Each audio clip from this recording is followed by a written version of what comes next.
They approached us because many months, almost a year had passed. And now that they're returning to their homes that were still Mhm. standing, but really impacted, contaminated by the fire.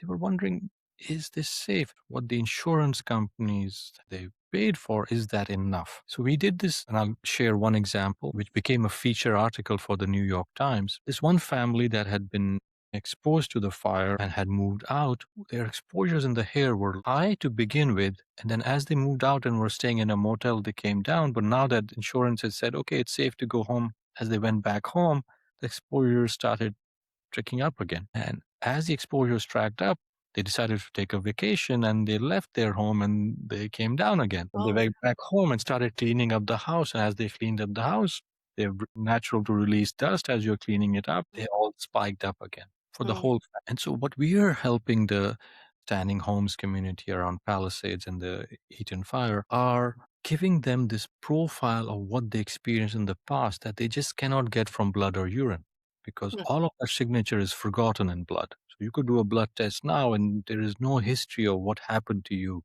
during the fire and right afterwards. We're going back in time using this time machine to reconstruct the exposure. And we are saying, look, these are the high exposures you've had. Some of them have come down. Some of them are actually going back up now that you're moving back into these environments. That empowers them in two ways. One is it allows them to start looking at their household environmental health, how much more cleaning is needed. It also allows them to use this technology as an early screening or as an early sensor. If you're high in lead, by all means, you need to go to your clinician and say, what do I do next? And they'll most likely ask for a blood test, which is the standard clinical tool for lead exposure. And in this manner, this entire community has understood their exposures and are also now trying to negotiate with the insurance companies to do a better job. It's one of the proudest moments of my career that an assemblyman in California actually introduced a new law based on this technology, saying insurance companies must use technologies like this to decide when a house is safe enough to return, not these policies that they have internally,